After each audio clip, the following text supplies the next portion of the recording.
Este conteúdo não é recomendado para menores de 14 anos.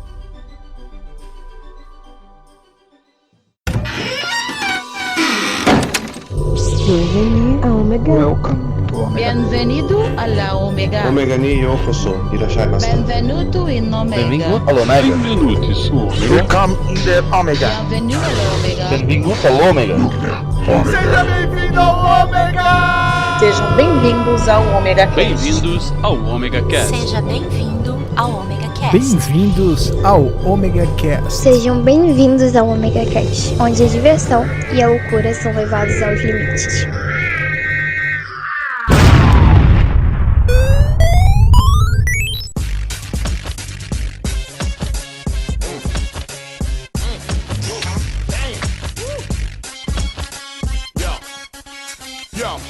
E aí galera, beleza? Começando mais um Omega Cast. Aqui é Cláudio Dragão Dourado, que veio falar de games com nada mais nada menos que ele, o cara que está de luto porque o Kratos fez uma rapa nos amigos de infância do Sr. Maverick. E eu estou com a garganta inflamada, então não liguem se a minha voz não sair de vez em quando. Ela que invade o mundo dos sonhos para salvá-lo, senhora Livicat. E aí, povo? Todo mundo pronto pra jogar emulador no PlayStation 2? E do mesmo chip que a sua esposa, nosso fantasma turbinado, o senhor Arthur Antunes, o Ghost Tour. Oi pessoal, estamos aí falar sobre uma geração que finalmente as pessoas falam com abrindo e fechando a boca. Para lutar contra seu coleguinha, senhor Sidney Rodrigues. What's up, nega? E se vocês ficarem ligados, porque eu joguei muito GTA San Andreas no PS2. Aí sim. Nossa senhora. E aí, galera? E nosso fighting boss, JP Moura. Qual é, beleza, pessoal? Caraca, muito feliz de estar aqui. E tô eu acompanhado aqui do meu chip Matrix colado aqui no meu corpo, na minha barriga, com o Durex. Ah, ainda bem que você falou na barriga. Porque já... O Cláudio, ele tem a mania de pensar O Cláudio nas achou que coisas era abaixo. o fique supositório, né? Ele estaria inserido, não colado, né? É, press start to play, né, cara? E pra quem não se tocou, esse vai ser o Omega Cast de games de videojogos. E continuando, encerrando nossas sagas das gerações que vivemos, a geração de 128 bits, a última que a gente chamava pelos bits. E vamos falar de tudo que nós passamos depois da musiquinha. Sobe a música.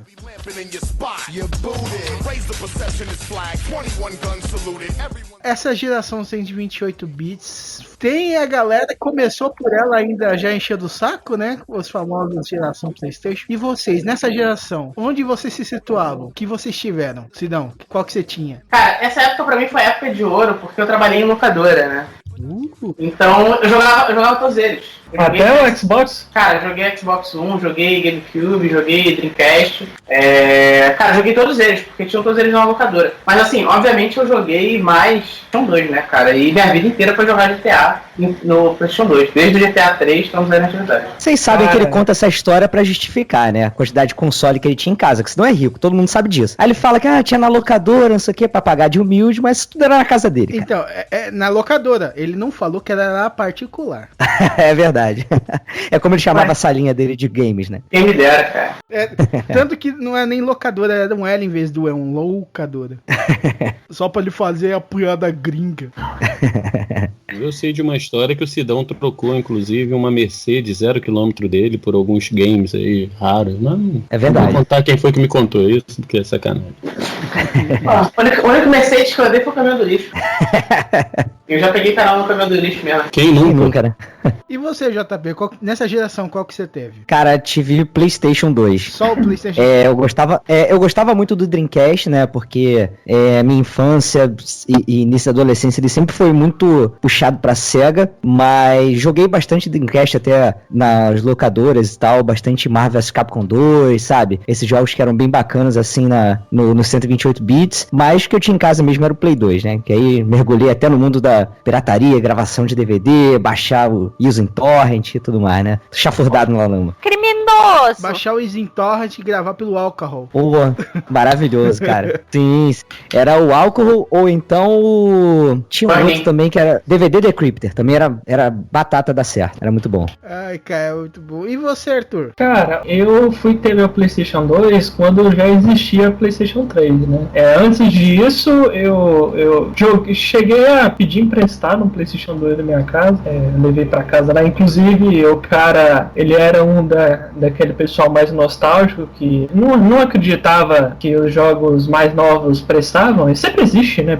Pessoas dessa forma aí, que acredita que é retro gamer, que acredita que se descobre como retro gamer porque eles não aceitam as mudanças que a indústria vai tendo. E retro gamer é o bicho mais chato que existe no mundo, cara. É verdade. É uma parada retro gamer. É retro gamer, cara. O retro gamer não gosta de videogame, né? Gosta de encher o saco. Exato. Cara, eu gosto de videogame. Eu gosto de videogame de todas as gerações. Então eu não entendo. Junto. Mas ele cometeu um erro clássico que quando eu analisei os jogos dele, ele comprou jogos, no caso tudo pirata, que faziam sucesso na época do PlayStation 1. Sei lá, Crash, Tony Hawk, que era coisas que no tempo do PlayStation 2 já tava caindo em desuso. A franquia que ele tinha lá, que valia alguma coisa e que ele falou que gostava do jogo, era o God of War. É o primeiro, inclusive. E ele tinha uma coleção de lixo, tinha aquele Onechamba, que é aquele... Eu acho que o nome desse jogo é assim. É o Onechambara. Exatamente esse aí. Esse não é o Onimusha é bom. O Onechambara é um jogo de você matar zumbi com uma japonesa de biquíni. Japonesa de biquíni. É um lixo esse jogo, cara.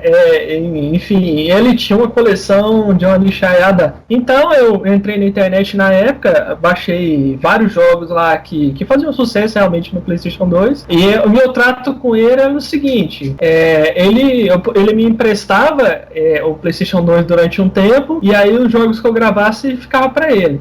Pra mim era um trato de boa, eu gastava pouca coisa lá no CD, né? Mas aí um belo dia ele me pediu o PlayStation 2 de volta, que uns primos dele iam aparecer na casa dele, e ele nunca mais quis me emprestar. Eu acredito que o motivo seja básico, assim, ele viu os jogos que eu tinha gravado e resolveu ficar com o console. Aí eu fui ter só o meu lá em 2008, que eu acho que já tinha lançado o Xbox 360 na época, já tinha entrado na geração da PlayStation 3 e o Wii.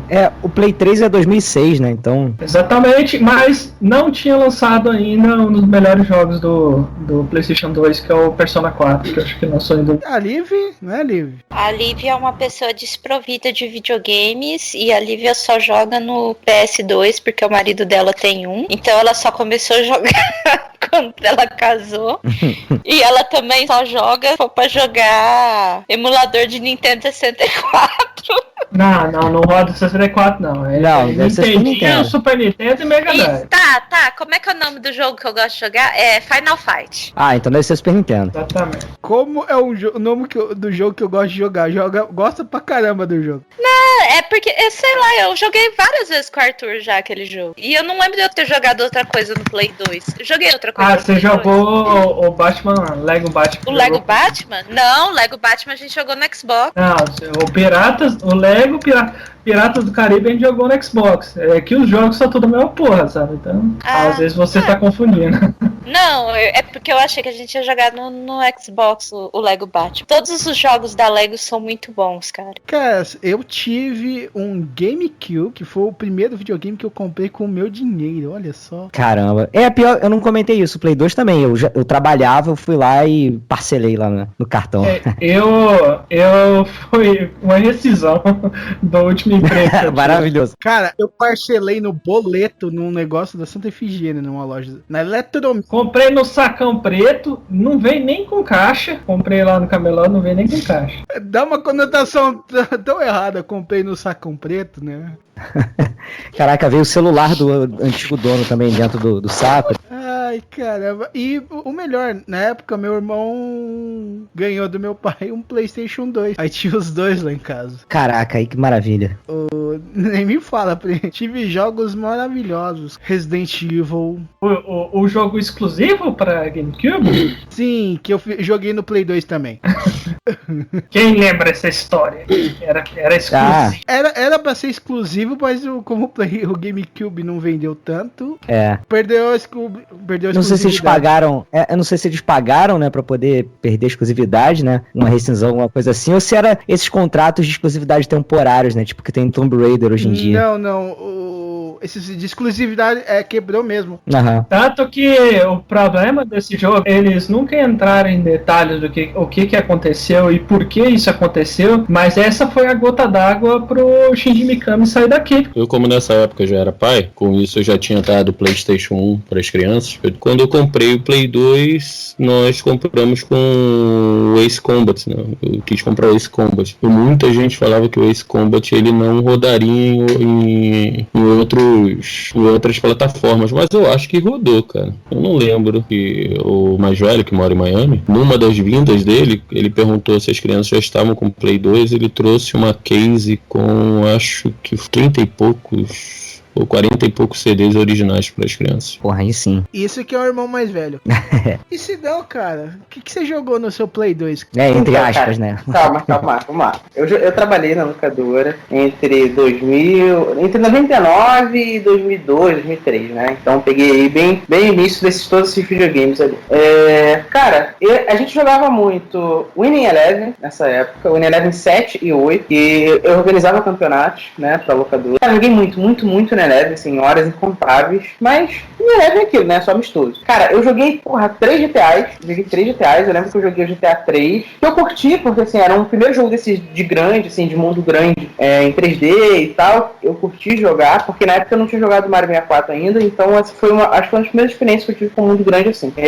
Mas, cara, eu fiquei apaixonado mesmo, cara, pelo GTA Vice City, cara, que é um dos meus jogos favoritos até hoje. Eu gosto muito mundo grande... Mundo aberto, no caso. Ah, tá. Era isso que eu ia perguntar. Mundo grande, no caso, então é mundo aberto. No caso do GTA, sim. Ou não, no caso do GTA, como é gangue, é mundo abrido.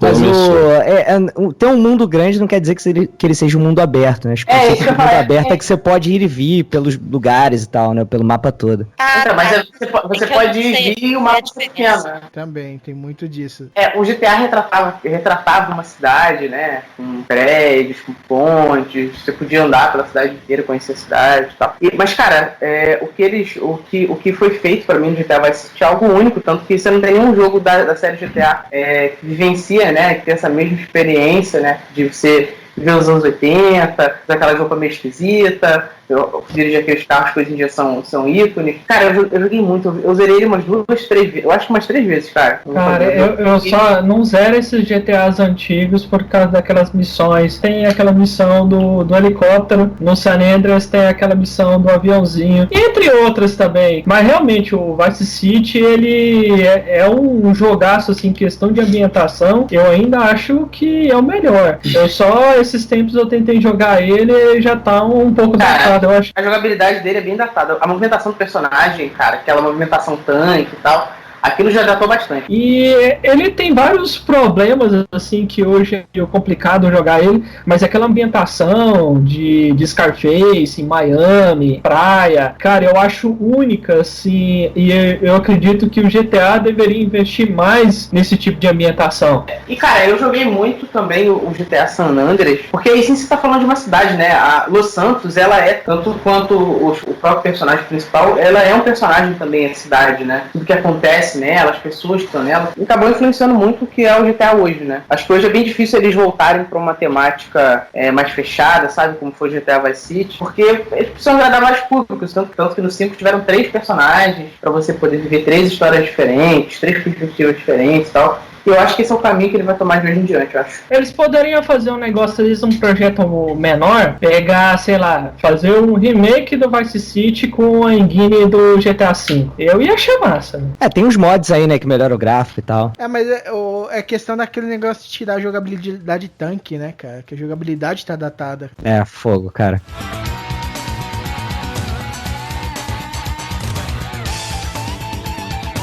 Ainda vou falar. O Sidão eu sei que já jogou mais de uma plataforma, mas você, JP, você já jogou mais de uma plataforma? Cara, nessa geração que você diz? É isso, 128. Não, cara, eu fiquei mais no Play 2 mesmo. Foi que eu mais joguei. O resto era só de visitantes na casa dos amigos, né? O console que eu tinha era realmente Play 2. Era o que eu experimentava muitos títulos, sabe? Via uma coisinha outra na internet, baixava, queimava e começava a jogar. E, pô, cara, eu acredito que, ó, o jogo que me fez comprar o PlayStation 2, posso ser julgado aqui, mas foi o Cavaleiros do Zodíaco, o The Hades.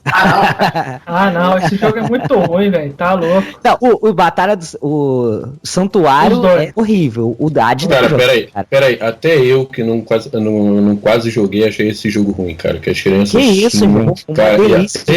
Uma delícia, realmente, depois que eu passei maionese nele, botei ele no pão, foi uma delícia. Não, gente, mas olha só, falando sério, a gente teve jogos de Cavaleiros do Nintendinho, naquele plataformazinho com RPG, teve um safadíssimo, que era o Typing Ryu Seiken, que você ficava digitando no teclado pra fazer os golpes, que era de PC, e cara, um jogo desse porte de Cavaleiros era uma coisa de encher os olhos, sabe? E eu, super fã de Cavaleiros, fiquei, cara, com água na boca e comprei o console por causa desse jogo, sabe? Vamos só esclarecer uma coisa, o JP é o cara que acha Han Solo o melhor filme da frente, então aceita qualquer coisa, cara, se é das paradas que eu acho que ele tá certo. Mentiroso, caluniador. Não vou nem entrar no assunto de Han Solo. Paramos por aqui. Eu estava em 77 no cinema. Vamos parar por aqui. Não, mas aí, depois, cara, de Cavaleiros assim, acho que os jogos que eu mais joguei foram da franquia do Naruto, Ultimate Ninja, sabe? Cara, joguei todos. Pai do Boruto. O pai do Boruto. Vocês chegaram a jogar o Naruto Chronicles, que ele tinha mais... Ele é mais focado na 3D, aventura. né? Era mais focado na aventura. Principalmente o 2, que eu achava... Os gráficos do 2 estão ser bonitos, cara. Da série Ultimate Ninja era cel shade, né? E já esse não, usava aquele modelo com textura de 3D mesmo, né? Então ficava com uma pegada bem diferente. Eu lembro desse, você ia pegando as missões, né? E fazendo a história. Era as filler, né? Mas era bonito. E eu tentei jogar com alívio modo co-op, não funciona, tá? É horrível. Eles se batem, não se batem? Eu tô... Não, a câmera fica louca quando você joga co-op nesse jogo. Cara, a câmera nessa geração, meu amigo. Cara, jogo 3D sempre teve problema com câmera, principalmente nessa. Cara, eles tentaram resolver isso aí de diversas formas. Uma das formas que eles fizeram foi tirar o controle da câmera. E tinha um jogo que fazia muito bem isso, e que até hoje eu gosto, eu acho uma boa escolha, foi God of War. Ele tirava o controle da câmera e ele fazia uma câmera tão boa, eu acredito. Você não precisa da câmera, cara. A câmera é simplesmente onde a ação tá, cara. E ela faz umas tomadas, em alguns momentos ela te acompanha, como se fosse um filme, cara. É muito maneiro. É como se a câmera estivesse num trilho, né? Sim, entendeu? Às vezes muda da onde que o personagem tá sendo visto, muito bom. Cara, um jogo que eu também gostei muito da câmera é o Legend of Zelda Twilight Princess. Gostei muito. Pô, cara, te falar que eu não joguei. Eu tenho ele aqui do Nintendo Wii, mas ainda não peguei pra jogar. Eu acho que foi, tipo assim, é que eu não joguei o Skyward Swords, cara, mas, tipo, até o momento é o Zelda mais lindo que eu já joguei. Não peguei também nem o Breath of the Wild. Melhor do que o que veio antes lá, esqueci já o nome. Não, ele falou de gráfico, né, o Dragão? Sim, eu falei de gráfico. E eu também acho a jogabilidade dele bem melhor que o Wind Waker. O Skyward a jogabilidade eu não sei, mas em questão de gráfico, eu acho que o Wind Waker é bonito. Não, o Wind Waker é bonito, mas ele é cel shade, mas, cara, o Twilight Princess, cara, parece que você tá jogando aquelas pinturas em seda, velho. Então, maneiro. Perfeitinho, tá ligado? Mas falando em gráfico dessa forma, estiloso, a gente não pode esquecer do Okami. PlayStation 2. O Okami é maravilhoso, cara. Maravilhoso. É um dos top 5 dessa geração pra mim. Cara, o Okami é muito... Tem gente que, assim, o pessoal vai jogar hoje, eles pegam muito no pé do combate, porque é um pouco complicado esse combate. Eu acho assim, não é um grande problema. Eu acho muito criativo até, cara. Eu acho muito legal o combate dele. Não vejo como um problema, não. Mas acho que falta de costume, né? Pessoa que aceitar uma coisa diferente. Não acho legal, não, cara. Porque o combate dele geralmente é você apertar o mesmo botão e às vezes você utilizar pincel, né? Você tem pincel pra atacar e tal. Sim. Então eu não acho muito fluido. Se você pensar que, tipo, o diretor do jogo é o Hideki Kamiya do Devil May Cry, cara, eu acho que as pessoas esperavam um combate melhor, que o cara sabe fazer combate. Ele é tão balanceado com a história, com o mundo, a arte desse jogo é, nossa, maravilhosa, cara. Eu fico impressionado até hoje. Tem uma cara mesmo de pintura, não sei, cara, falta até palavra. Aquelas pinturas de lenda, né, cara? Sim, sim, cara. Eu vou te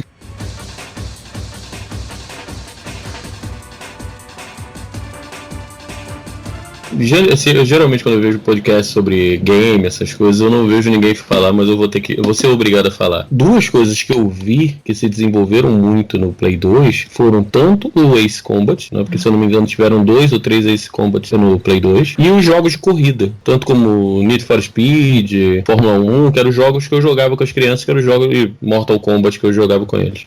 E eu lembro que teve um jogo que eu não lembro o nome agora, que você mexia no carro todo, você fazia pintura. Cara, um que vende Midnight Club. Só que o que acontece? Esse jogo pra mim foi tão bom, mas tão bom, porque ele tinha um Dodge Charger Daytona, que é um carro mexido, que eu cheguei a fazer a miniatura do carro que eu jogava no jogo. Quando eu rejogo esses jogos, eu faço aquele carro que tem aqueles neon, aquelas coisas brega pra cacete, eu gosto. Desses jogos assim de corrida, a Sony sempre se destacou pelo Gran Turismo, né? Teve o Gran Turismo 4, que tinha várias pistas licenciadas, né? Pistas reais e muitos carros também licenciados, você escolhia por marca e tudo mais, mas ele tinha uma cara mais de simulador até, né? Tinha tempo certo de passar marcha, câmbio, você tinha que tirar uma licença, sabe? Pra você poder dirigir, participar das competições, né? Então era muito bacana. Outros dois que eram um pouco mais arcades, que eu acho que também se destacaram, era a série Burnout, que aí era, nossa, porradaria, quanto mais você batia, mais enchia o teu turbo, era loucura. E um que fez muito sucesso também era o Need for Speed Underground 2, né? Te dava a liberdade de andar pela cidade, né? E fazer os rachas, as corridas. Acho que desde o primeiro Underground já tava fazendo um sucesso danado a franquia, assim. Sim. Porque foi uma grande mudança quando teve o 2, que ele te deu aquele mundo aberto pra você explorar, né? De carro. Sim. Antes você tinha que escolher a corrida, escolher a missão no menu. Eu jogava muito o Revenge no Play 2. Burnout Revenge. O Revenge, o Takedown, né? Os primeiros Burnout, o pessoal acho que nem chegava a jogar, ele não tinha uma pegada muito destruidora, assim. Eu acho que a partir do Takedown que o negócio começou a ficar violento mesmo. E tinha uma trilha sonora boa demais, hein? O Burnout. Nessa época, pra jogo de corrida, eu lembro que eu tava na faculdade, não tinha pra ninguém, velho. Era Need for Speed na veia. São deliciosos. Quando saiu o novo Need for Speed, era o assunto da semana. Cara, você jogou, cara, os gráficos lá, tal, dá pra fazer isso. Eu lembro que o Most Wanted eu joguei no lançamento, daquela época, o meu preferido ainda. Tinha gente que não gostava lá na faculdade porque ele abandonou as corridas noturnas. O jogo passava de dia porque eles acreditavam que o jogo tava com a engine muito bonita e as pessoas tinham que ver, em questão de iluminação, tinha que ver isso, né? E realmente ele era muito bonito nesse quesito na época mesmo. O diferencial do Need for Speed é aquele negócio de você construir o carro. E ele tá bem naquela época do Velozes Furiosos, os primeiros, que todo mundo queria fazer isso, que colocava neon nos carros e tal. E você não poderia fazer isso com o seu carro real, você fazia com o carro... Eu não podia fazer isso com o carro real, porque eu não tinha carro também. Na verdade... Eu não tinha nem carteira. Na verdade, esse negócio de neon, essas coisas que eles mostravam no Need for, era uma coisa da década de 80 e 90. Eu tive Opala com neon. Você tinha o Miura aqui no Brasil, que ele já era lançado, ele já vinha de fábrica com neon. Foi inclusive o primeiro carro brasileiro a ter computador de bordo. O pessoal da minha faixa etária gostava de jogar exatamente por isso. A gente tinha a nostalgia de voltar a fazer o que a gente fazia com um pouco dinheiro nos nossos carros, né? Porque não tinha botava luz embaixo do carro. Isso aí pode até ter sido dessa época, mas isso é uma consequência total. Que não muito, porque nos primeiros Need for Speed que eu já tinha jogado, você já mexia no carro, já botava neon. Sim, mas vamos lá, o Velozes e Furiosos não era pra ser um filme do Need for Speed, que eles não conseguiram a licença e colocaram qualquer outra coisa? Foi. Então, eu tinha lido uma coisa que era pra... Eles só colocaram Velozes e Furiosos porque eles não conseguiram a licença pra fazer Need for Speed.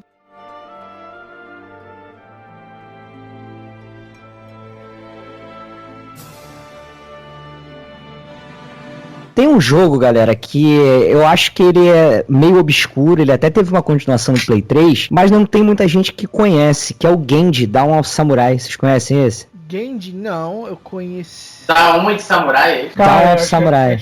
Cara, ele é da Sony, é um estúdio da Sony que faz ele, e é um hack and slash, cara, maravilhoso, sabe? Ele tem uma mecânica de encher uma barrinha, né, de um poder especial que ele consegue lá, e que você tem a oportunidade de contra-atacar o golpe dos adversários, sabe? Então você consegue matar os caras às vezes com um golpe só. Cara, dá uma satisfação enorme. E é tudo ambientado naquele período ali dos samurais do Japão, sabe? Tem uma arte muito bonita, assim, de tradicional mesmo, sabe? De ver as flores de Sakura, os templos. E é uma jornada muito boa. A continuação não foi tão legal, não, mas esse Genji tá no meu top 5 também do Play 2. Cara, velho, um de ninja que era muito legal do Play 2 era o Tenchu. Tenchu era muito bom. Eu joguei muito também o Shinobi-Do, que era a mesma pegada. Sim, o Tenchu, cara, adorava o Tenchu, velho. Tinha o próprio Shinobi do PlayStation 2, que era da SEGA. Esse jogo também o pessoal não jogava muito, mas eu achava ele muito maneiro. Tinha partes do jogo que você poderia dar espadada em uns 5 inimigos uma vez e eles ficavam parados. Quando você dava espadada no 5º inimigo, ele fazia um corte de câmera que dava pra fazer um corte assim, mostrando de vários ângulos e todo mundo partindo ao mesmo tempo, como se fosse um filme ou aqueles tokusatsu, assim. Eu achava muito foda, cara. Maneiro. Mas teve o Shinobi e teve o Kunoichi também, que era com uma personagem feminina. Exatamente. Que eu acho até um pouco mais refinado com o Kunoichi do que o Shinobi. Eu não cheguei a jogar esse, mas o pessoal falou que é melhor mesmo. Eu tive essa sensação.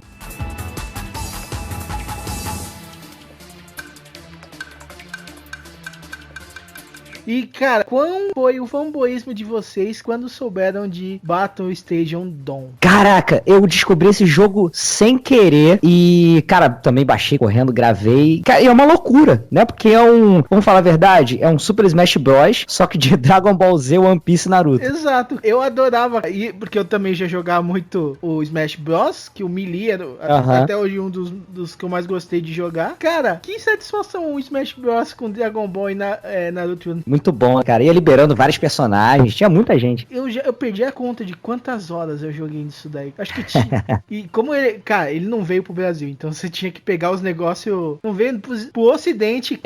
As missões eu peguei uma traduçãozinha, sabe? Pra poder entender o que ele pedia. Porque tinha as fases...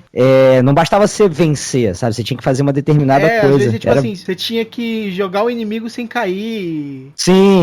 Senão você não passava e tal. E era aquele esquema, né? De você ir batendo no personagem, vai dropando aquelas bolinhas vermelhas, né? Até chegar a um determinado ponto que a tua barra enche tanto que tem a transformação, né? Por exemplo, o Goku vira Super Saiyajin, né? E aí ele ganha uma certa vantagem pra poder acabar com todo mundo logo. É muito bom. E os golpes especiais, cara, sempre teve. Sim, muito bom. Cara, o Luffy ligado, Gear 2. Cara, era demais esse jogo. Esse negócio de tradução, cara, vocês caíram muito nesse negócio de ter que correr atrás de tradução, jogar em tradutor, em translation porque eu passei muito isso com as crianças. Bastante, cara. Nessa época já não, porque eu já entendi alguma coisa. Tanto que o Persona 4, eu joguei logo depois, eu já entendi a história deles. Eu já tava em inglês já. Não, mas aí é japonês, que tá o problema.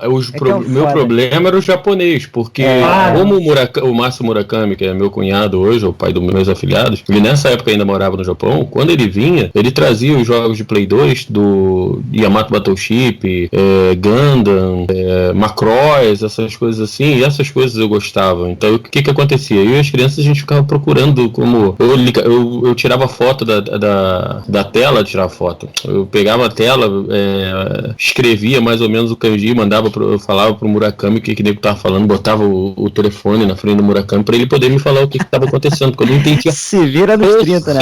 Nenhuma. E as crianças às vezes entendiam melhor do que eu, cara. Eu tenho jogo do Gundam até hoje, de PlayStation 3 e 4 em casa. Nessa época não tinha bloqueio de região? Mas era tudo pirata, né? Tinha, mas era tudo pirata. O que acontecia muito era assim, por exemplo, eu tinha o meu PlayStation 2 aqui comigo, o americano na minha TV. E aí eu colocava um jogo europeu, por exemplo, que eu fazia muito disso. Por exemplo, jogo de anime, a versão europeia tinha opção das vozes no original japonês. Se você pegasse a americana, não tinha. Era tudo dublado em inglês, sabe? Aí tá acostumado mais com as vozes originais, né? Já tá e aí mais cortava, cara. Mas tinha a limitação de região, cara, porque ficava preto e branco, porque tinha pau e NTSC. Então, isso que eu ia falar. Aí algo poderia ficar preto e branco, cortar um pedaço da tela, sabe? Você perdeu alguma coisa dali. Só que quem tinha chip Matrix, se você segurasse o triângulo e bola e ligasse o console, ele tinha um menu ali que tinha um conversor. Então resolvia esse problema, sabe? Mas eu também tinha um Play 2 japonês que o Mura tinha trazido. Então tinha tanto o Slimzinho, que era aquele que era o desbloqueado, e o todo original, que era o que as crianças jogavam. Maneiro. O problema de conviver com um ser humano como Murakami, que eu tenho que não dá nem pra chamar aquela bosta de ser humano. Que isso, cara? Murakami. Não o Fábio Murakami, o Márcio Murakami. Cara, eu tenho 2 Murakami na minha vida. O Márcio Murakami, quando eu ia na casa dele, dava raiva porque ele tinha a porra de um console de cada um dentro da casa dele. Ele trazia tudo do Japão, porque comprava barato, aí deixava tudo lá, uma porrada de jogo, cara. Eu ia na casa dele, ele, vamos jogar tal coisa. Eu tava, vamos, bota isso aí pra gente jogar. Cara, era um inferno. Muito bom.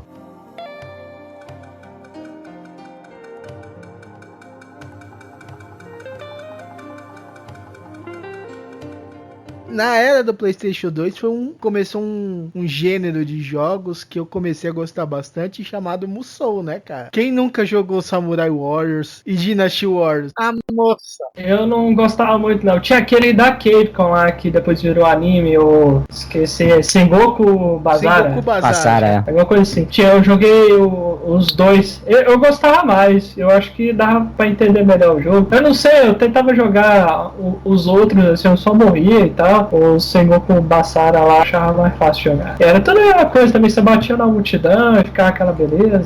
Eu gostava mais do hack and slash mesmo, mais concentrado. Quando eu conheci, eu adorei o gênero Musou. Eu achava muito legal, você tem que ir dominando o território, você tem seus aliados, tem os generais inimigos, porra, velho. Aí você conquista... Todo mundo é incompetente, você tem que ir lá salvar os caras, senão eles morrem. Cara, depende. Eu tinha os generais que eu não precisava nem me preocupar. Depois que você evolui um pouco junto com eles, cara, tinha os generais que, tipo assim, você ia pra um lado, o outro general ia pro outro. Ele guardava. Só que os chefes, eles não conseguiam matar. Era o único problema. Vocês falaram um pouquinho aí de anime, né, do Samurai X. Acabou me lembrando que teve muito jogo também de Dragon Ball Z, né, cara? Jogos bons. A série Budokai, nossa, muito bom. Budokai tem. Não, porque teve as duas. Começou com Budokai. Eu gosto das duas, cara. Porque começou com a Budokai, depois evoluiu pra Budokai Tenkaichi. O Tenkaichi eu acho massa, sabe? Uma das vezes que realmente eu vi ali uma luta de Dragon Ball mesmo no console. Porque quando você jogava lá no Super Nintendo, era aqueles chutes lentos e eles não voavam a bel prazer num cenário 3D, assim. E aí, quando veio o Budokai Tenkaichi... Não tinha nem como fazer isso no Super Nintendo, né? Tudo bem, bicho. Mesmo que não tinha como, mas aí quando você via o Budokai normal, ele repetia o mesmo gameplay de coisa lá do Super Nintendo. Claro, ele colocava lá um modo campanhazinha, você comprava uns itens, deixava seu personagem mais forte, passava por toda a história de Dragon Ball Z, né? Que era coisa do tempo dele lá. Mas quando veio o Budokai Tenkaichi, o 1, o 2, eu pessoalmente gosto mais do 3, tem gente que gosta mais do 2, não sei se... Eu gosto mais do 3 também. Cara, eu gostava mais do 2, cara. Acho que eu não cheguei a jogar o 3. O que eu acho muito interessante também do 3 é que você podia escolher luta de time, né? E aí, por exemplo, dava pra você colocar 2 personagens e no meio da luta você podia fazer fusão deles, sabe? Você podia transformar, destransformar. Pô, era muito bom. E também tinha as histórias, né? Das sagas. Pô, tinha personagens desde Dragon Ball até Dragon Ball GT, sabe? Então era todo mundo, sabe? Se você escolhesse um Vegeta com cauda, você poderia se transformar no Ozaru, sabe? No meio da luta. Tinha até personagem que não existe, né? Você falou de tal de GT. Não existe. Tinha os personagens tipo o Gohan do futuro do Trunks, né? Você dava uma Genkidama, por exemplo, e aparecia uma visão assim de fora do planeta e depois, sabe? E mostrava o impacto do golpe, depois o planeta tava destruído quando voltava pra luta. Caraca, que saudade. Cara, velho, que foi o princípio de vários jogos que evoluíram até hoje, né? Sim, a série Budokai Tenkaichi, eu pelo menos não tinha visto alguma coisa, pelo menos feita daquele jeito, porque não era só um jogo jogo de luta em terceira pessoa. Ele tinha uma visão em terceira pessoa mesmo, por trás do personagem. Então, assim, você não sentia como se você estivesse assistindo a luta. Você se sentia como se você estivesse lutando mesmo. Pra mim foi a revolução, cara. Todo jogo de anime, pra mim, tinha que ter uma coisa daquela forma. Tanto que os Narutos do PlayStation 3 aí e tal, que vieram depois, eles focaram câmera de terceira pessoa, porque ela é muito melhor nesse sentido. Mas tinha um jogo do PlayStation 2, esse eu não posso esquecer, de Dragon Ball, que era um Super Dragon Ball Z, que poucas pessoas jogaram. Ele era feito pelo mesmo time daquele Street Fighter de luta lá, do 3D. Bom, eu acho que todo Street Fighter é de luta, né? É, de luta 3D que eu tô falando. O time do Street Fighter X. Eles fizeram Super Dragon Ball Z do PlayStation 2, primeiro ele foi lançado para arcade. E qual que era a ideia deles? Se você jogar tanto o Budokai quanto o Budokai Tenkaichi, todos os personagens, de certa forma, eles são iguais. Eles soltam os poderes com a mesma combinação. Então, o Super Dragon Ball Z, eles tentaram deixar um pouco menos fiel ao anime, só que inserir noções de jogo de luta mesmo. Então, por exemplo, o Piccolo, ele não lutava como ele luta no anime. Ele lutava esticando os braços. O Trunks do futuro, ele só lutava com espada. Eles tinham essas coisas que eles deixavam os personagens diferentes. E eles deixaram diferente. O Piccolo virou meio que o Dalsin, então, né? De jogabilidade. E eu achava isso uma tentativa muito interessante. É um jogo que as pessoas não jogam, não valorizam. Mas eu nem conhecia, cara, vou ser sincero. Eles tentaram não fazer só um jogo de anime. Eles tentaram fazer, não, realmente, vamos fazer um jogo de luta pra valer mesmo. E isso, na franquia Dragon Ball Z, só foi se repetir uma tentativa dessa no Dragon Ball FighterZ, que veio muitos anos depois. Cara, é que do jeito que você tá falando, ele pra mim parece um Dragon Ball Evolution dos jogos de luta do...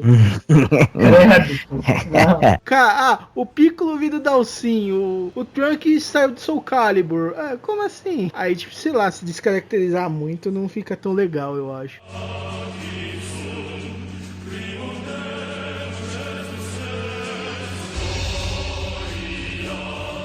Cara, não, eu queria saber se vocês têm alguma história de jogo, de comprar jogo, de operar jogo, alguma coisa assim, dessa época, cara. Sim, eu tenho duas histórias. Uma história emocionante, que eu tava esperando pelo Naruto Ultimate Ninja 5, na época. E, cara, foi uma comoção, porque vazou, sabe, na internet, alguém subiu no torrent, e foi, tipo, uma união muito bonita na comunidade do Orkut, sabe, do pessoal compartilhar o link e tal, falar, não, deixa aí upando pra mim, gravou, funcionou, porra, deixa o computador ligado, cara, sim, foi lindo. Foi a primeira vez que eu vi a comunidade, assim, de internet se unir em prol de um ato bondoso, né? Eu tava lá, eu era o gravador de DVD. E a outra, cara, foi uma vez que eu comprei Street Fighter 4 pro PlayStation 2, no camelô. E aí eu cheguei em casa, eu sabia que não era o Street Fighter 4, mas eu fiquei tão curioso pra saber o que era. E era um beat'em up safadíssimo com os sprites trocados pro Street Fighter. Aí era isso.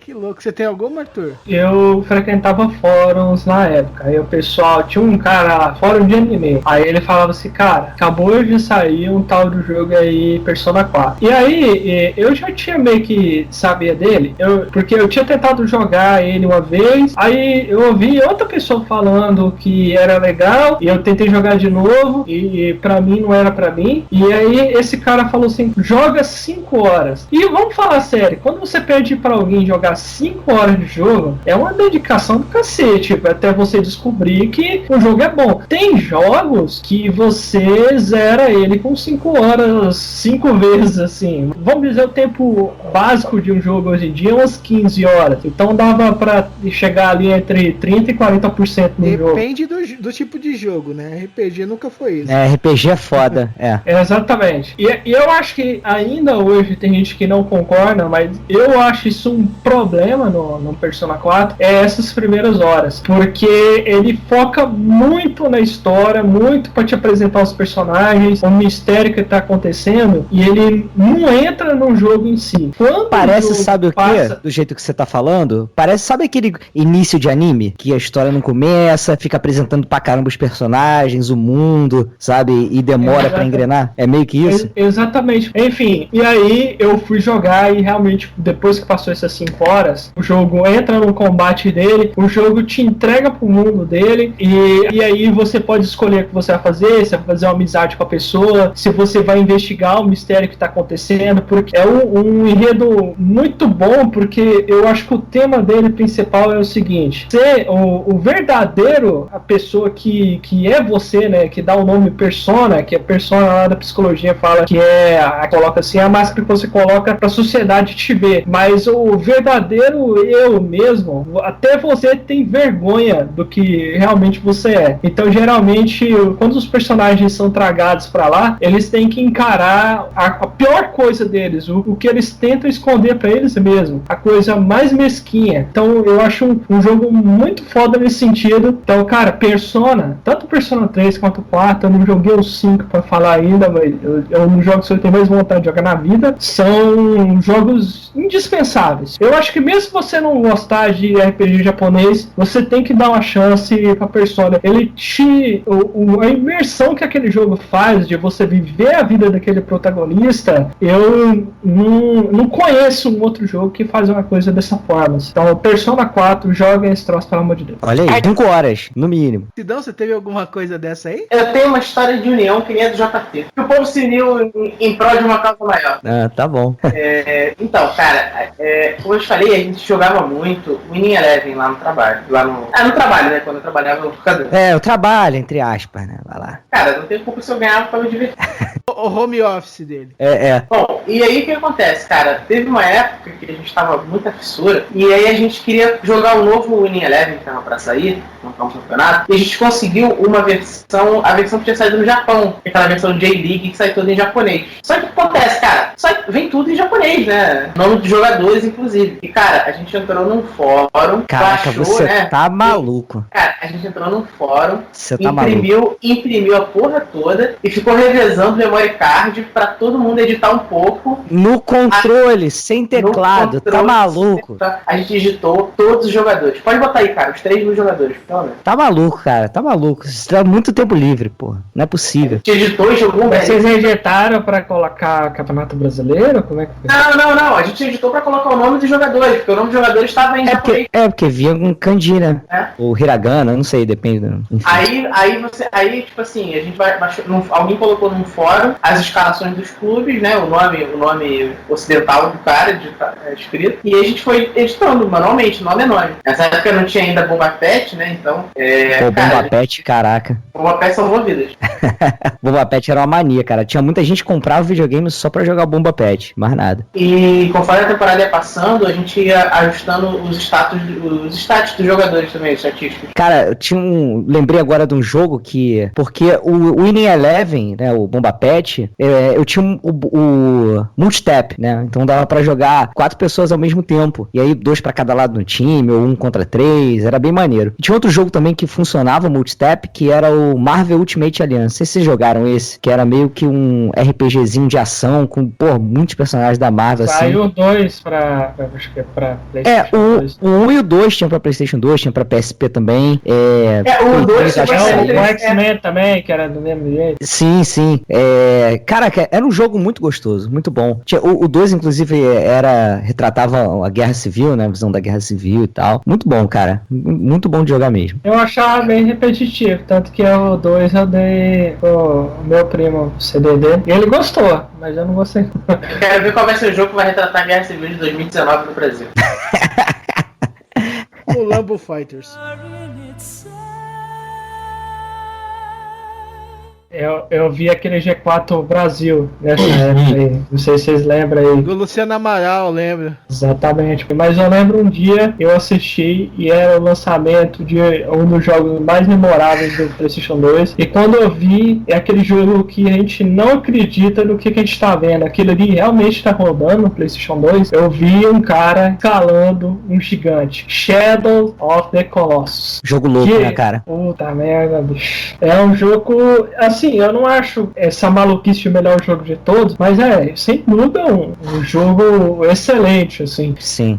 Tanto na história dele, que é imaginativa, que o cara pode imaginar o que tá acontecendo. Tanto que o Shadow of the Colossus tava jogando em casa e uns amigos meus entraram quando viram eu jogando. E aí eles entraram e ficavam assistindo eu jogando. Aí a gente falava assim, não, beleza, vamos lá pra praça. A gente ia lá pra praça, tomava lá, eles tomavam as pingas dele lá, eu tomava minha Coca-Cola. Aí a gente falava, pô, isso aqui tá paia. Vamos voltar pra casa pra ver o Arthur jogando Shadow of the Colossus. Aí eu ia lá e eles me viam jogando. E eles diziam, não, cara, tenta fazer isso no Colossus pra subir ali e tal. Porque os Colossus, eles são gigantes enormes, assim, pra época. Inimaginável.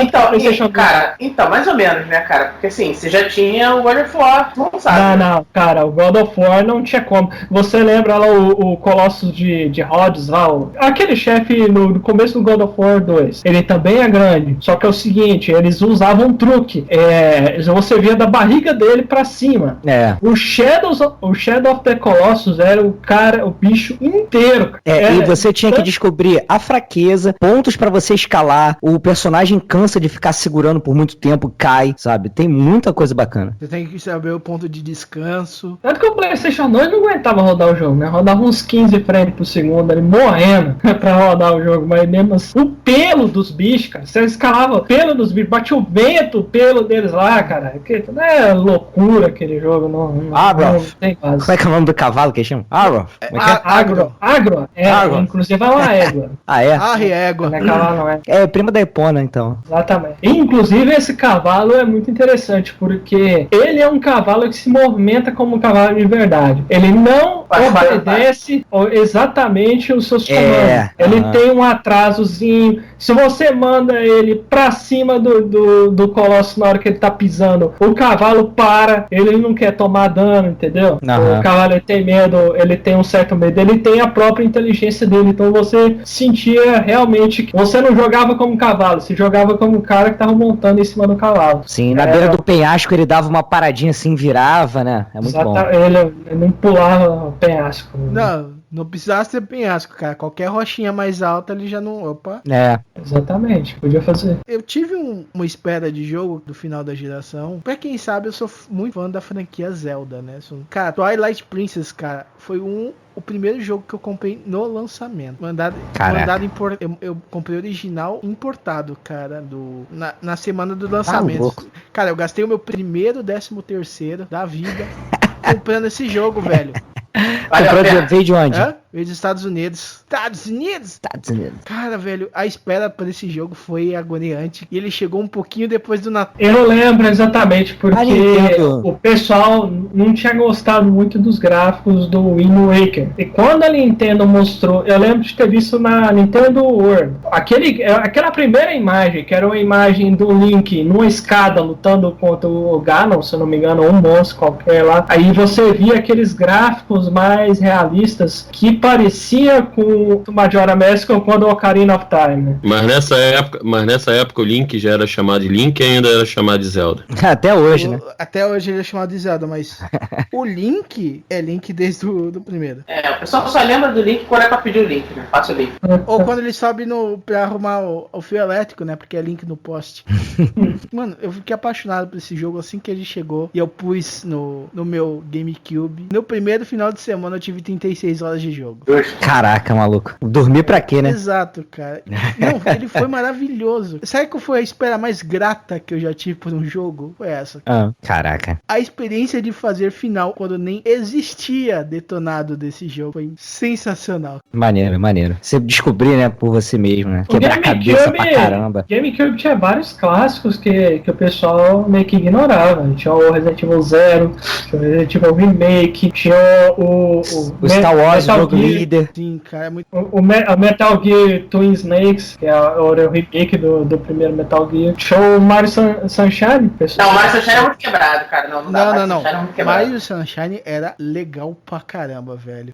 Mano... Caraca, assim que a gente descobre que o cara a estreia da franquia Pikmin. Meu irmão, o Mario Kart Double Dash é inacreditável, adoro até hoje. Caraca. Eu acho o GameCube um videogame muito injustiçado, cara. Porque assim, ele tem o que todo videogame da Nintendo tem ultimamente, cara. Eu não sei porque que ele é tão odiado assim. Porque na época, o gráfico dele, o processamento dele, era maior do que o Play 2. Não falo de gráfico não, cara.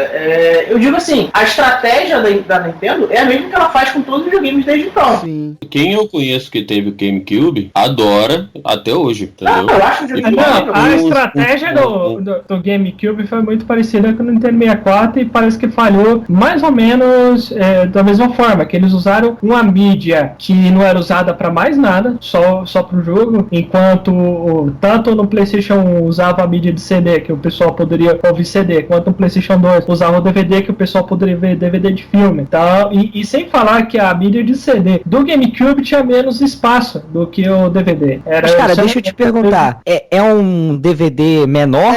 É mini DVD, cara. É mini DVD. Era um formato meio proprietário. Não era bem proprietário, não. É mini DVD mesmo. Ah, entendi. Se eu comprasse um pino de mini DVD, eu conseguiria, por exemplo, gravar uma ISO ali de GameCube. Tá, ia ter que ter o desbloqueio, mas sim, você conseguiria. Entendi. E só saiu quase que no final da vida útil lá do GameCube. Certo que tem uma versão do GameCube que é feito pela Philips, que ele tinha um DVD, um player de DVD mesmo. Conseguia ler. Isso, cara, assim, mas isso do DVD, né, foi uma das coisas que sustentou o Play 2 por mais tempo. O Play 2, né, cara, porque assim, ele era o player de DVD mais barato do mercado, né, tem isso. Exato.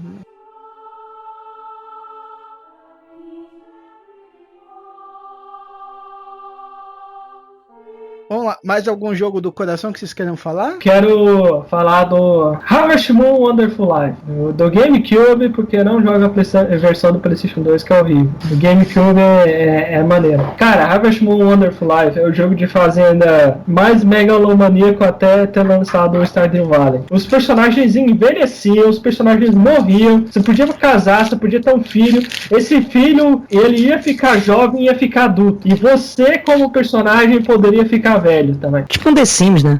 Sim, mas só que ele tinha... É tipo um The Sims, só que bom. Que The Sims não faz nada, né? Sim, mas no lugar de você, tipo, ter uma casa sem fazer nada, você tinha uma fazenda pra cuidar dos bichinhos e plantar as árvores.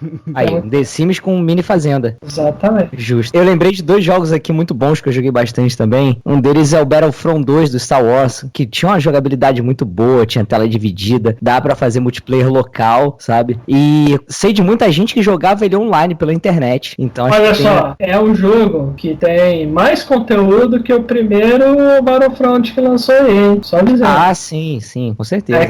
Battlefront novo que teve aí, que a EA fez, ele tinha aqui menos conteúdo que o Battlefront 2 do PlayStation 2. Parabéns, EA. Estamos batendo palmas aqui, daquelas palmas lentas e irônicas, assim. E outro também que era uma delícia, era o Senhor dos Anéis, O Retorno do Rei. Isso é bom, cara. Jogaço, cara. Primeiro jogo do PlayStation 2 que eu joguei. Eu achava ele muito interessante porque pra chegar no final do jogo, você tinha que seguir por 3 diferentes, né? Cada um com um grupo, né? Ou o Gandalf sozinho, né? Ou Legolas, Gimli e Aragorn pra um lado, ou então o Sam, Frodo e o Gollum do outro, né? E aí todo mundo se encontrava no final pra poder fechar o jogo. Era muito bom, cara. Muito bacana. Hoje, aquele jogar de 2 era massa. Muito bom mesmo, cara. Bom, você distribuindo os pontos pra poder comprar novos combos, né? Porque ele era meio que um hack and slashzinho também, né? E hoje parece meio babaca e até feio, mas eu lembro que mostrava partes do filme e aí no meio de uma cena do filme, ele fazia uma transição pra cena do jogo, cara. E eu ficava assim, caraca, olha isso, cara, muito real esses gráficos. Não, e no meio lá, cara, nossa, no meio daquela guerra louca, é que claro, eles usavam um tanto de truque, você não tava lutando contra toda aquela multidão lá de orcs, mesmo assim era bom demais. E tinha umas coisas legais, porque quando se juntava todo mundo, né, é claro que o Frodo, Sam e Gollum não, porque eles iam jogar o anel lá no vulcão pra poder acabar com a parada, mas os outros se encontravam todos ali na frente do portão ali de Mordor, né, inclusive você enfrentava a Boca de Sauron num desafio ali, né, antes de você fechar com aquele trecho do jogo. Era bem bacana. Esse foi um jogo muito divertido, eu joguei pra caramba no GameCube, cara, eu achava isso lindo. É muito bom, é uma trilogia, né, cara? E cara, esse jogo era só um CD. Caramba. Exato, cara. Cabia naquele CDzinho? Caraca. Cabia, cara. Agora que eu parei pra me tocar. Será que ele tinha double layer ou alguma coisa assim pra poder funcionar? Agora eu não lembro, mas eu lembro que ele era só um CD. Pior que esse jogo não era nem meu, era da minha irmã. Era dela, mas tá até hoje, né? Não, até hoje que já foi um tempo vendido, mas adoraria ter lá. Que horror, cara. Agora que entendi. Eles lançaram muitos jogos de luta, Marvel vs Capcom 2 foi lançado lá, que era um jogo muito bom. Inclusive tem uma curiosidade, o Capcom vs SNK 2, ele saiu pro Play 2 e saiu pro Dreamcast, e eles tinham crossplay, cara, pela internet. Olha que loucura. Só não tinha internet no Brasil ainda, esse é o problema. Eles tinham uma coisa que não existia no Brasil, é diferente.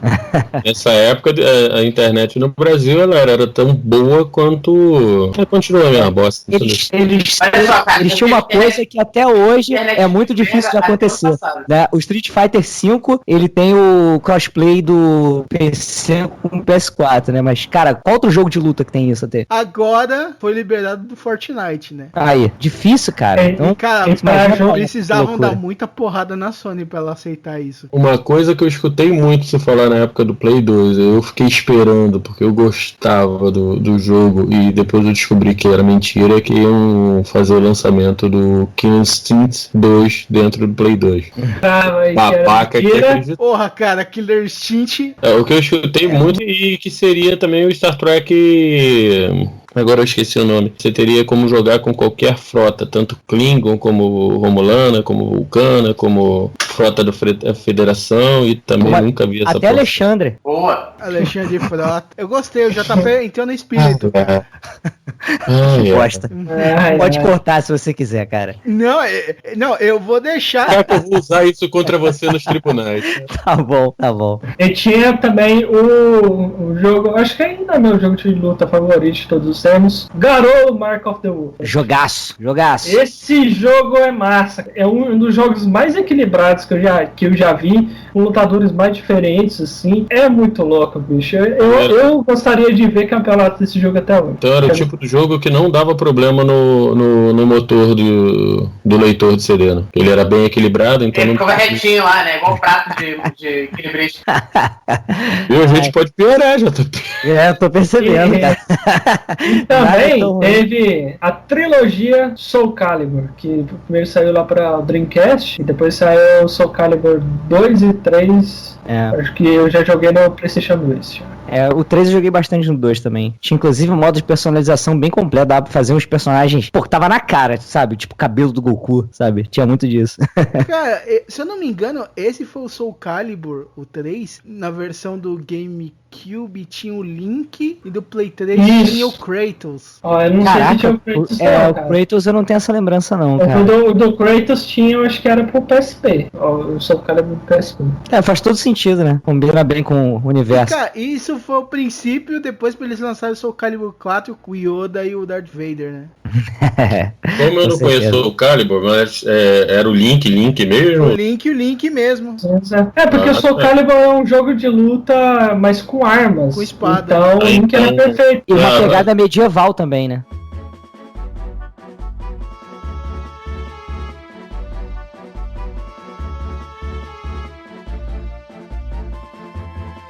Tá, eu acho que com isso a gente consegue encerrar mais este Omega Cast. Muito obrigado, JP, obrigado, Sidão, obrigado, Arthur, cara, por esse cast, ficou sensacional. E já era um plano já antigo de eu trazer vocês pro Omega pra gravar um. Show. Eu agradeço o convite, cara. É muito bom poder falar de geração onde eu ganhava dinheiro pra jogar videogame, cara. Só lembranças boas. Ganhava dinheiro. Ele pegou, comprou umas 3 ou 4 locadoras e depois ele vendeu pelo triplo do preço. Aí comprou a fábrica do PlayStation aqui no Brasil. Eu comprei uma locadora de VHS pensando, pô, isso não tem como dar errado. Não tem como Faz isso não, que ainda existem 5 locadoras de filmes em Teresópolis. Eu não sei como elas sobrevivem, mas existem. É locadora de filme ou locadora de VHS? Diferente. Cara, o pior que tem uma que tem VHS. Caraca. Sidão e JP, façam seus jabazes. Opa! Pô, tem podcast dessa pra falar, né? Vou tentar dar uma resumida. Posso falar então, Sidão? Fala aí, dá o seu recado, meu. Beleza, vou dar meu recado então. Já que a gente falou bastante aqui de videogame, a gente toca lá o Versus Podcast, você acessa através de vspodcast.com.br. A gente se reúne quinzenalmente, somos eu, Sidão e Diego no time fixo, a gente sempre recebe um monte de convidados por lá. E além de podcast, tem texto também que sai, né? A gente tem conteúdo de segunda a sexta, meio-dia lá no site. Se não sai podcast, sai um texto, uma tirinha, alguma outra coisa por lá, mas site sempre atualizado. A gente tem conteúdo todo dia, todos os dias, úteis. E os inúteis a gente usa pra descansar, né? Além disso, a gente também faz parte da equipe lá da Warp Zone, né? Que é a editora que faz a revista Warp Zone, faz os livros como o The King of Fighters, que saiu, que tá pra sair agora o livro do Street Fighter, né? E lá a gente toca o Geek Zone, que é um podcast que a gente fala de cultura pop. Já recebemos o Maverick lá pra fazer o podcast sobre o Príncipe em Nova York, ficou muito bom também. Foi um prazer estar lá. Foi muito divertido, aconselho vocês a ouvirem. A gente faz o Warp News, que a gente se reúne também quinzenalmente pra comentar as principais notícias de games. É um podcast bem rapidinho, pra você se atualizar enquanto tá lavando a louça, né? Passa uma vassoura rapidinho na casa, dá aquela barrigada, é com cada um. Mas é entre 15, né, Sidão? 15 e 20 minutos, bem rapidinho ali, mas é show de bola pra ficar bem atualizado. E além disso, a gente faz também agora o Warpcast de jogos, né? A gente pega um jogo antigo, a gente já falou de Sonic the Hedgehog do Master System, a gente gravou essa semana o do Super Mario World, então vem muita coisa boa por aí também. Só você lá em warpcast.com.br que você encontra tudo isso lá. Ou procurar pela gente no Spotify, que a gente agora celebridades, agora estamos já no Spotify. Verdade. Tanto o Versus quanto os podcasts da Warp Zone estão todos lá no Spotify. Só procurar por Geek Zone, Warpcast e Versus que você encontra. Daqui a pouco vocês estão no metrô, né? Não na propaganda, passando por aí.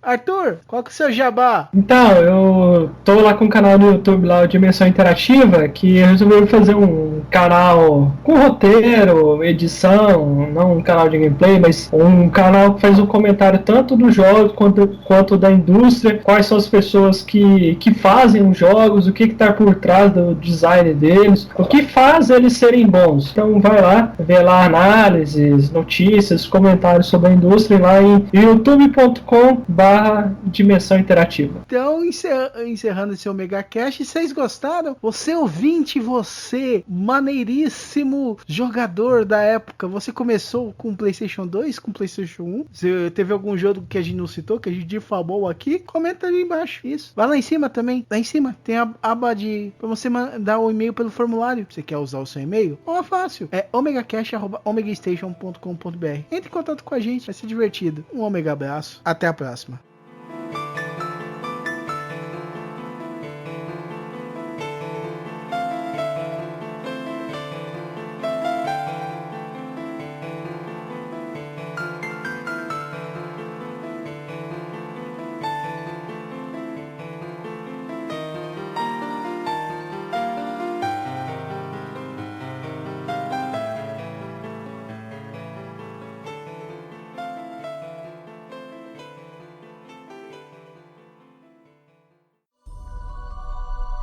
Esse podcast é uma produção omegastation.com.br e distribuído pela comboconteúdo.com.